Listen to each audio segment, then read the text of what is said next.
குருச்சரணம். நீங்கள் எல்லோரும் நல்லா இருக்கணும்னு சொல்லிட்டு ரேக்கி குருமார்களை வேண்டிக்கிறேன். இந்த ப்ளவுஸ் வந்து ஒரு சிம்பிள் ஸ்லீவ் டிசைன் தான் இப்போ நான் தைச்சிட்ருக்கிறது. சேலையில் வந்து கொஞ்சம் லைட் கலராக இருந்துச்சு, அது கட் பண்ணி வச்சுட்டு அப்படியே ஸ்லீவில் அந்த லேஸ் வச்சு தைச்சிட்டேன். ஒரு சிம்பிளாக தான் இருந்துச்சு ஃப்ளீட்டு. பார்க்குறக்கே ரொம்ப அருமையாக லுக்காக வந்துருந்துச்சு.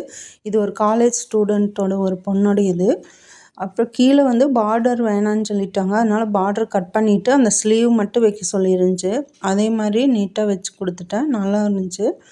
சரி பாருங்கள், இன்றைக்கி சனிக்கிழமை. முடிஞ்சவங்க ஒரு நேரம் விரதம் இருந்தால் ரொம்ப நல்லது. முடிஞ்சவங்க 2 நேரம் இருக்கலாம், இல்லை ஒரு நேரம் மட்டுமாவது இருந்தீங்கன்னா ரொம்ப நல்லது. இன்றைக்கி சனிக்கிழமை பெருமாளுடைய ஆசீர்வாதத்தோட ரொம்ப நல்லாயிருக்கும். அப்புறம் வந்து காகத்துக்கு வந்து கருப்பு எள் வச்சு சாமி நம்ம வந்து வீட்டில் என்ன சாதம் செய்கிறோமோ அதில் வந்து கொஞ்சமாக கருப்பு எள் வச்சு கொஞ்சம் காகத்துக்கு வச்சுட்டு சாப்பிட்டு வாங்க.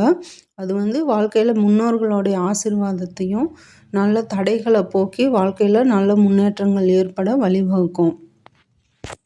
இப்போ வந்து நான் வந்து இந்த லக்ஷ்மி ஹயக்ரீவர் வழிபாடு, ஸ்ரீ ஹயக்ரீவர் வழிபாடு அப்படிங்கிற புத்தகத்தில் இருந்து நான் ஒரு இது சொல்கிறேன்.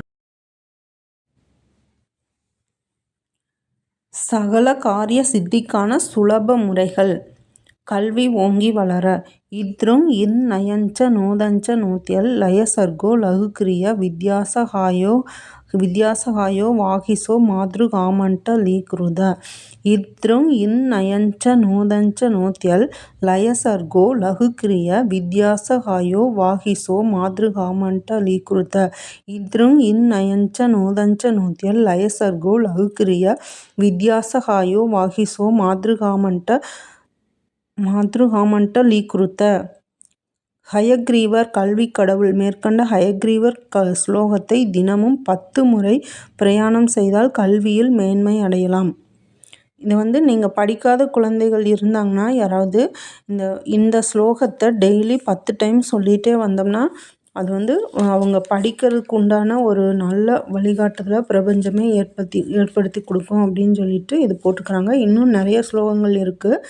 அறிவு வளர, கவிதா சக்தி பெற, நல்ல சந்ததி ஏற்பட, தெளிவாக பேச, இதெல்லாம் இருக்குது. நான்